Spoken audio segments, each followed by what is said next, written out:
Good afternoon. I'm Myra Christopher. I am the Kathleen M. Foley Chair of Pain and Palliative Care here at the Center for Practical Bioethics.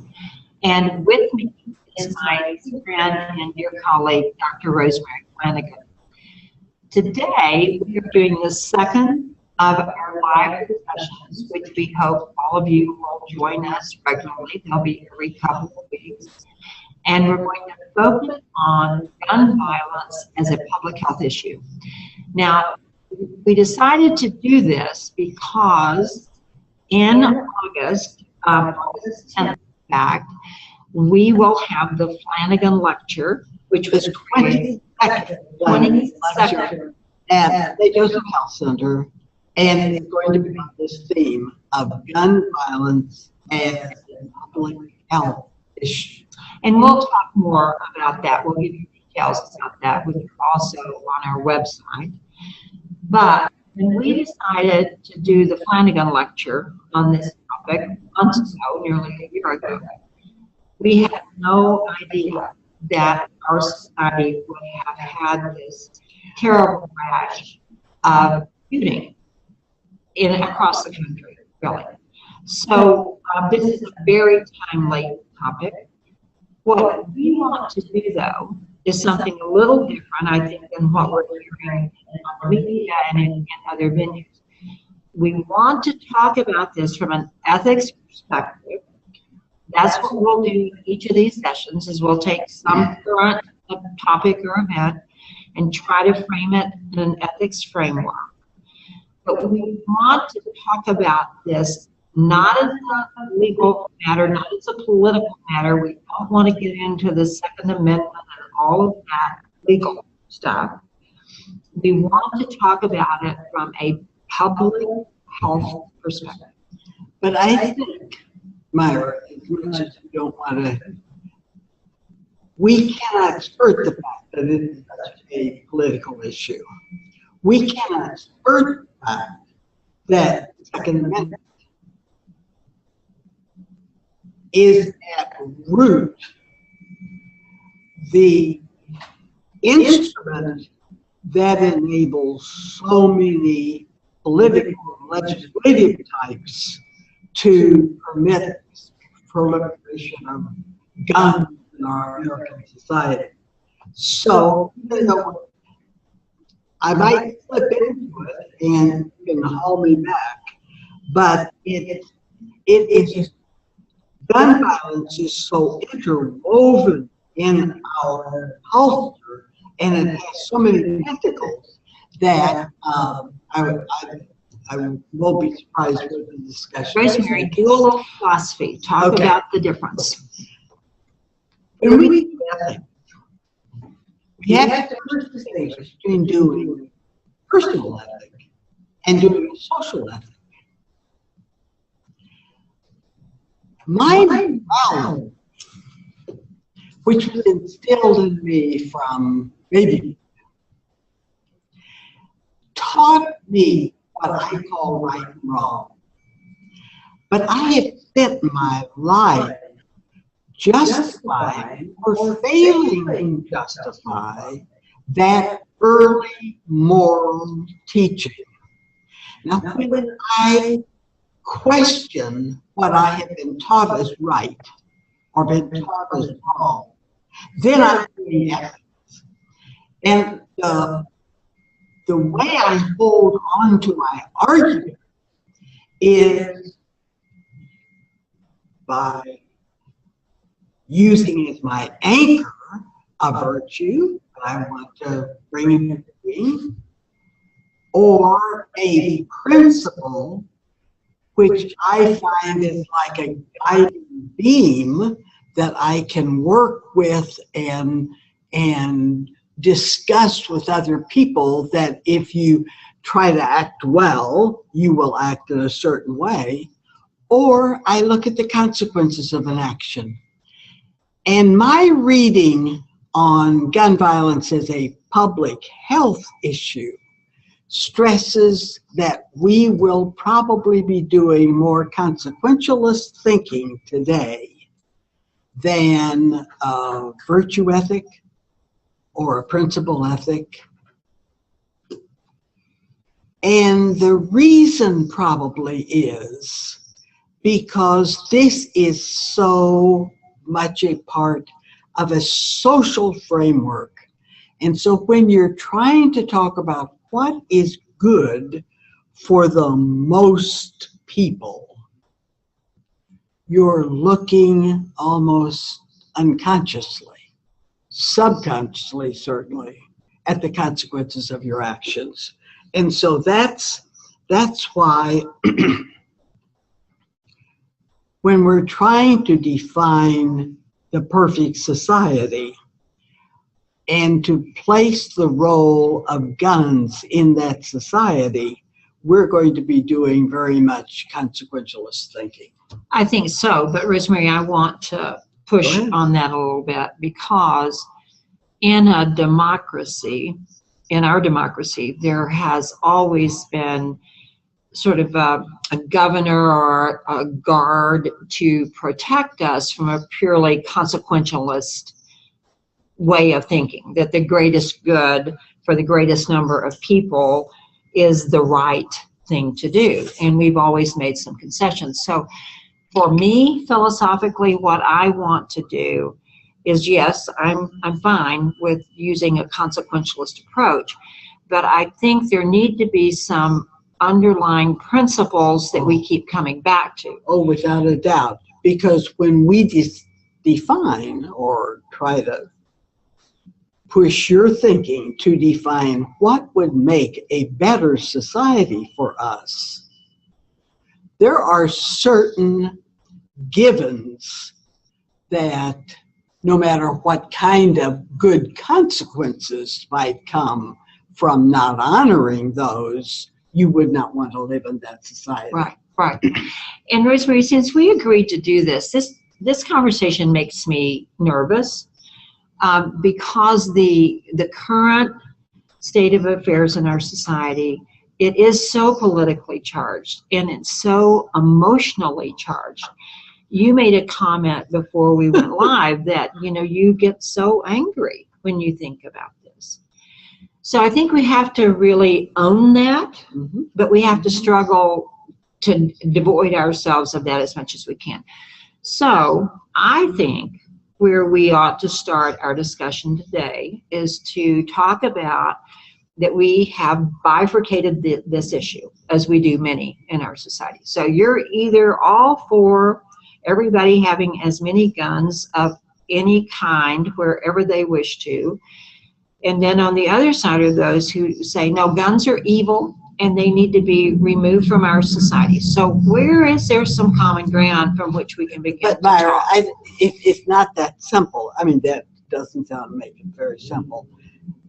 I want us to hew that road in which we could combine the best of the gun culture with the best of the common good.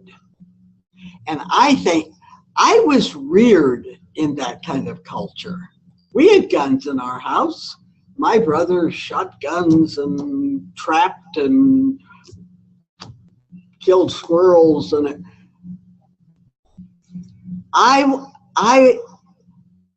want to try to justify that you can have the best of both of those like worlds. you. I grew up in Texas, and in my family, in our family room, hanging over the desk was a gun rack that had 3 generations of shotguns. My brothers, my fathers, and my grandfathers.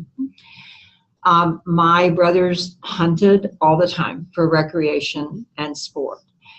And guns were very much a part of our home. I never thought about that as a bad thing at all. I still don't. My husband, Truman, has a number of guns that are now in our storage unit, locked away. But he and I have been talking about this too. And our society has changed dramatically since you and I were growing up. When when you live in a culture as we do today, where people consider it an infringement on their Second Amendment rights to own an assault weapon, I get woolly. I think it's almost irrational. What business would I have owning an assault weapon, which by its very definition means I'm going to use it in an assaultive way? I mean, but Rosemary, I don't go hunting with an assault weapon. no, I don't believe people do, but people do use them for sport and for recreation. You know, people go to shooting ranges, and evidently people really like doing that. It's exciting and fun. So let's think for a minute now if there's any common ground here that we might be able to build on.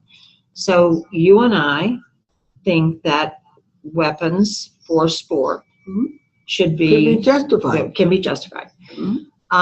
Then I raise the question of weapons for recreation. When people aren't going out to kill the squirrel, but they want to go to a shooting range, or I don't know where I assume a shooting range is where you would go for that. Is that okay with you? Are you okay with that? Sure. Okay. Sure. I have nothing against guns in general. I have utter problems with people saying you either have to accept all guns or no guns. That's not true. I think that's where we're at a stalemate in our society, and we've got to move beyond that. Yeah. I mean, that will never find an acceptable solution if we continue to think it's either or. That's true. That's so true. It can't be ethically justified to talk either or either. You think it cannot be ethically justified to give an either or? Why not? Because I think that it would turn out to be irrational. Okay. I'd say no guns. Does that mean policemen? Right. Okay, so now I'm interested that you just badmouth assault weapons or rifles, whatever we call them. Okay. And just a couple of weeks ago, when you and I were talking about this, you said if we took every assault weapon in America and locked them up, we would still have a problem with gun violence in our society. So assault weapons are only one facet of this whole mess of gun violence. Right. But before we move much further in talking about kinds of weaponry and magazines and bullets and some of those things, I want to try to justify as well why we want to argue that this is a public health issue. Okay. And, you know, historically in the United States, we have not put much emphasis on public health. Our focus has been on the health and well-being of the individual. Our focus has been on curative medicine, research, experimentation, and so forth. Now, historically, there are a lot of times when we have invested. The polio epidemic when I was a child was a great example. And we saw the benefits of a public health approach. The HIV/AIDS epidemic in the 80s, we saw the benefits of public health. We're now seeing that with the Zika virus, and recently we saw Ebola. And I think non-smoking, that is it's just a clarion example to me. Or seatbelts. What? Or wearing seatbelts. Yes. You know, there are lots of. Exactly. So here's as I understand it, you know, at this center we've done some work with the Centers for Disease Control over the years on public health issues. So the way I understand a public health issue is when it in fact has the potential of harming a very large segment of your society. I would argue that's true of gun violence. Yes. when in fact you don't have much data about the problem. You don't know a lot, and you need to know more, but you also need monitoring and surveillance. You need to be able to watch where the Zika virus and occurs. When you can perceive that there are alternatives. Right. And the other leg of this stool, I think, in public health is when, in fact, certain populations are more vulnerable to this than are others. And I think that we do, although we don't have much data about this, and recently the CDC issued a report that was titled Priorities for Research to Reduce the Threat of Firearm-Related Violence. And that report has been bantered about on social media by, quote unquote, both sides in this debate. And frankly, in my reading of it, both sides have taken statements out of context and used it for their political agenda. But one of the things that I believe we do know and that we need to think about and talk about is that as big a threat as gun violence is perceived to be by everyone in our society, I think, maybe that's not true, but that seems true to me. The reality is that it is a much bigger threat in our communities that have traditionally been marginalized, people of color, in particular African American populations, and people who are in lower socioeconomic status. True. So, and by explaining away so much of the gun violence we have seen as being done by the mentally ill, we have done a terrible cover-up job. First of all, we've maligned the mentally ill. right. Most mentally ill people, at least according to my reading, are not violent. And we have covered the evil aspect of this whole violence thing by shoving it off onto a level of healthcare delivery. Well, and I agree with you. Although I'm not sure we know what you just said to be true, Rosemary, we need to have some more data on that too. We often say that the mentally ill are no more violent. I mean, we live in a violent culture. Yeah. Just look at the box office, the movies, the video games. And, some people say, well, no, it's about kids watching video games. That's what's causing all of this. We don't really have data. We don't really know, and we do need to know. I mean, good ethics start with good facts. Yes, we say all the time. But when you have a crisis, a health crisis, you can't just freeze everything and say, well, everybody hold on, we've got to do research here.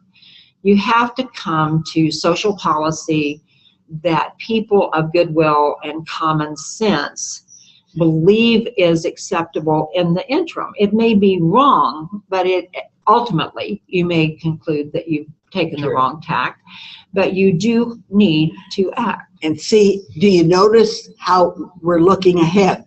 We're looking at the consequences of two different kinds of societies. And the society that I would hope would come out on top would be a society in which there would be more regulation. Think of that. When we started manufacturing cars, we began a slow, and it's become very sophisticated, regulatory system about who can drive them and under what conditions and with what insurance and with what papers and with what. Why can't this same kind of regulation for populations who own firearms be sensible, sane, and ethically justifiable? Well, I think your analogy about cars, you know, in the 50s and 60s, there was a growing awareness that we had an unacceptable rate of automobile accidents and deaths. So I guess we could have, if we wanted to bifurcate this issue, if we wanted to make it an either or, we could have said, well, we need to get rid of cars. People should only use public transportation that we know is much safer than everybody out on the highway. And the American public wouldn't tolerate that. Good. So what we did then was to take a public health approach. Exactly. And we did begin to say, you know, about 70 is fast enough, because we know that if you have an accident at 70, you're going to get seriously hurt. If you have an accident at 80, driving 80 miles an hour, you're probably dead. We said people are going to have to wear seatbelts, and you're going to have to put your children in these contraptions that we now have car seats. You know, the car seat I had for my girls was kind of like a lawn chair. You know, it was just this. I mean, I think about that now and think, oh my goodness, how much risk I put them in. But see, regulation drove safety. They did. It drove it. And the regulation came from the consent of the governed. Right. Through laws onto manufacturers. Well, I mean, it's a joint effort of what you do when you live in a civilized society. Right. And, you know, I saw, and I bet a lot of others saw the 60 Minutes piece Leslie Stahl did not long ago. And, you know, a number of people have argued for, I think, what they call individualized weaponry. So your handgun or your shotgun rifle, whatever, your assault rifle, would recognize your fingerprint or the eye pattern, and it could only be used by you. And so that just seems so sensible to me that would be a good measure. It wouldn't restrict anyone from having these weapons, but it would in fact increase safety. But, you know, the gun lobby is very opposed to that, as are the manufacturers of weapons, because it makes it more expensive. Now, talking about the car seat analogy for children, I probably paid $2.99 for the little aluminum plastic web canvas car seat that I put my children in. Have you bought a car seat? No, I haven't, but I can imagine it's not $2.99. They're not $2.99. They're a lot of money. But we have been willing to pay that price because we value human life. In particular, we value the lives of children. Now, I find it interesting, you know, when there was the terrible shootings at Sandy Hook, where the 21 children were killed. A lot of people said this will be the tipping point. We will, as a society, we will in fact agree to some more regulation, because this was children. These were precious little children. It was not. We have not yet reached the tipping point. It was the tipping point, because in fact gun sales went up dramatically after the killings at Sandy Hook. Tipped in the wrong direction. Right. So thinking back, I mean, what is it that causes a society to shift? Now, my concern is that, and we have, Truman and I have friends who actually believe that there is a governmental conspiracy to take weapons away so that we can be controlled by a centralized government. With those people, at the time of automobile safety, would they have said, and they probably would have, the government is telling me who can and who can't drive, And that is my right. I have a right to get out on the highway with whatever car I can afford. They probably did. And yet they accepted having so much insurance. You got to have so much insurance before you can drive. You got to have tests on your eyes and things before. They accept all that, and they're living that, and they don't see that as an infringement on their private I'm sure rights. some of them do. When they have to pay to go down and get their car registered and make sure their car is safe and all that, I'm sure that people do. But I think as a whole, Yes, we have accepted that. the greater majority. So When will we get the When will we greater get there? majority to reach this point in gun violence? and We're what not there. kinds of concessions will be acceptable? Would the individualized safety guards on weapons, would that be something that people would accept? Would being required to register your weapons? I asked Truman, I'll pick on him today.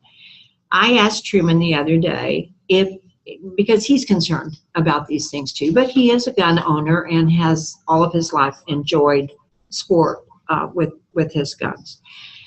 I asked him if, in fact, we move to a regulation that would require him to take down somewhere, I guess the police department or somewhere, all of his weapons, even weapons that his grandfather owned and his father owned and my father owned.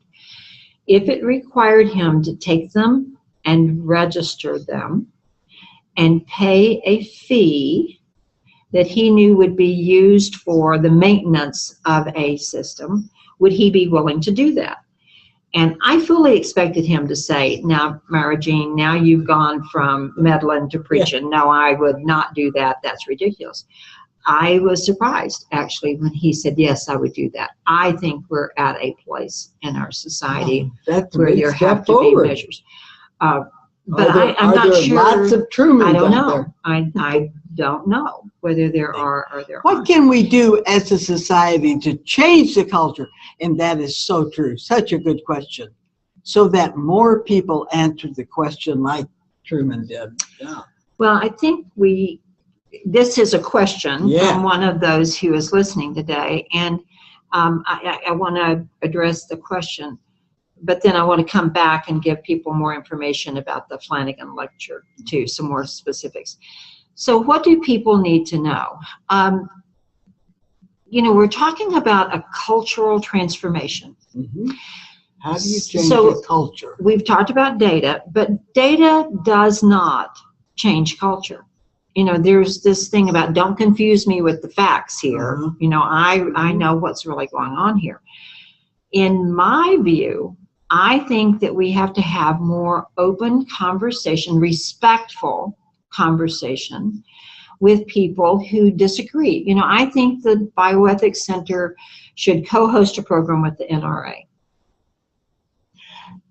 I think that's true. I was thinking of the culture shift over smoking.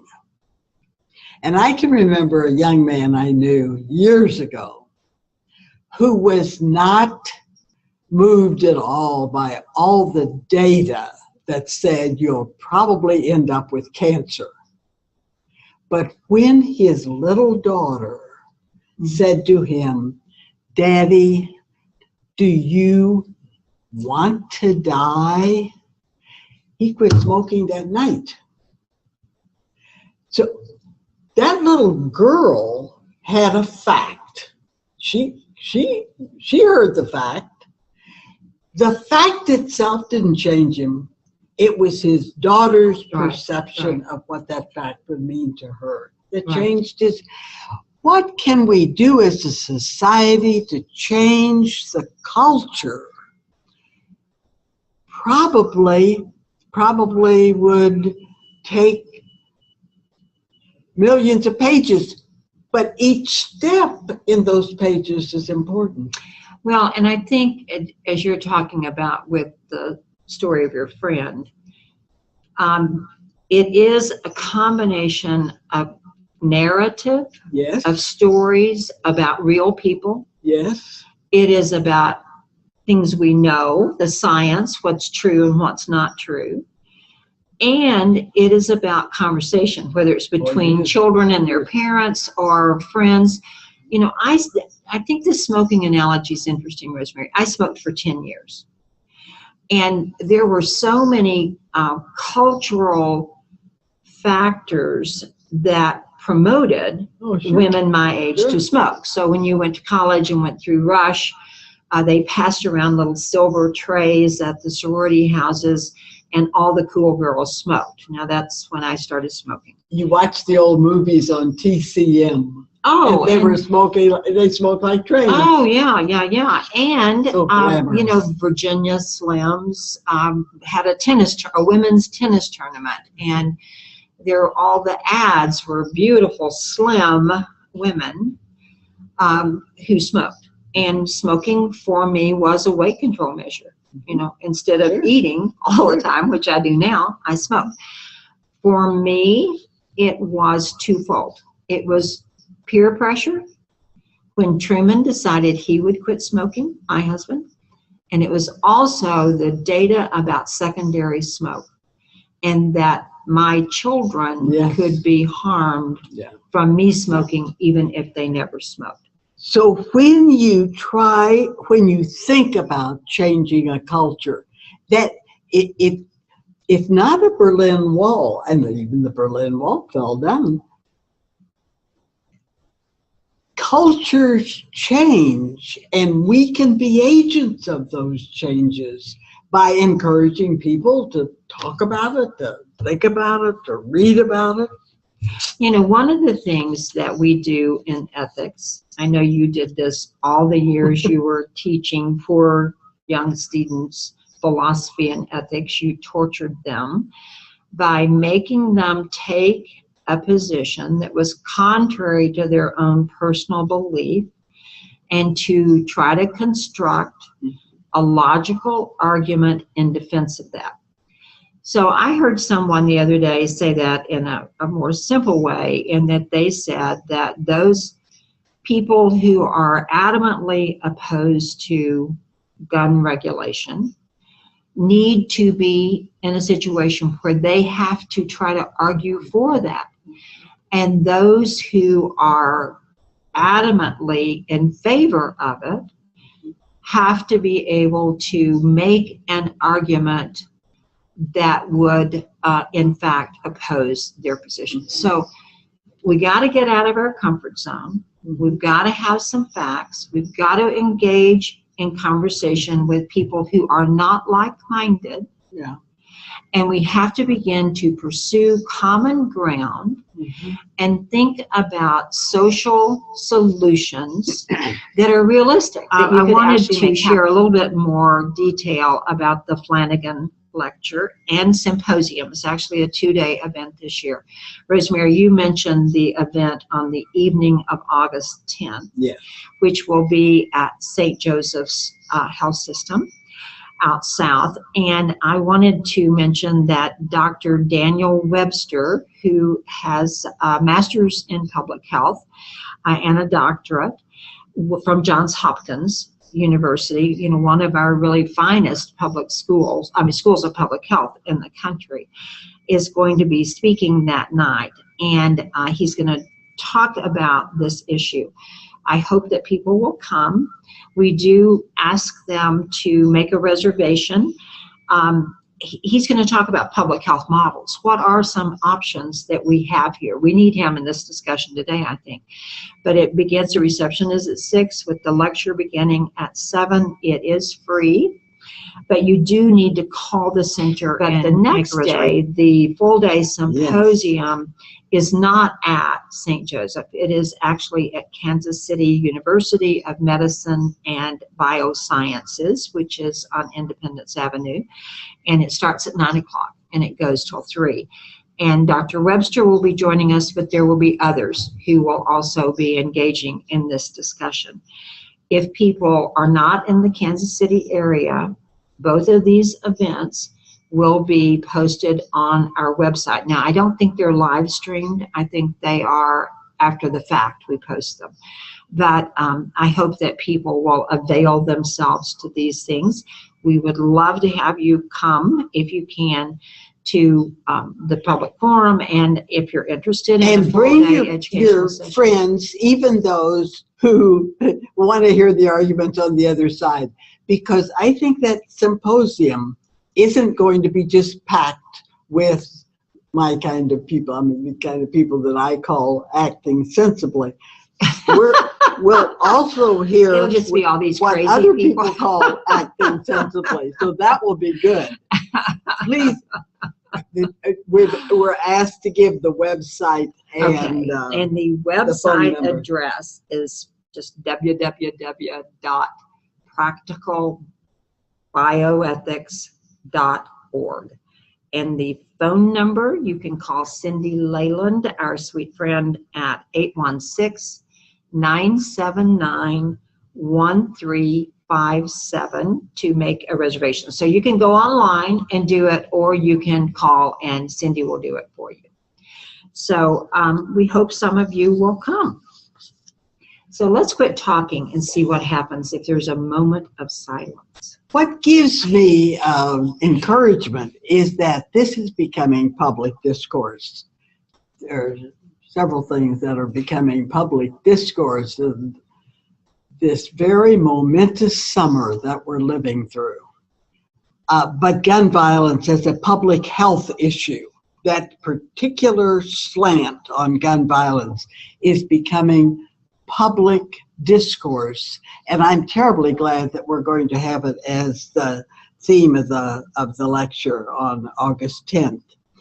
But just this morning in the Kansas City Star, Tom Friedman's essay questioned the limit to which public acceptance moves until we say, as we did with no smoking, as we've done with car regulation, this far, but no farther. And I thought, oh, Tom, you're in the discussion too. Mm-hmm. Great. So I'm very We're going to do this again in a couple of weeks, and I think we're going to talk about this very important discussion about gender-specific bathrooms. Gender-specific bathrooms. Doesn't that sound interesting, Rosemary? I was at the restaurant called the Founding Farmers in Washington, D.C. the other day, and went to the restroom, and on the door it said, men, women, or the rest of us. Oh, and I thought, wow, there's the solution. But I think we ought to talk about that issue, not for the foolishness of it, but how, in fact, we accommodate people who come from different sexual orientations than the dominant culture. Okay. So that'll be fun. Won't that be fun? Okay. And let's wrap up. Thank you all for listening. Thank you for listening. Rosemary, I love you. Thank you for coming in. And we'll do this in a couple of weeks. Thank you. Bye-bye, everybody. Always fun.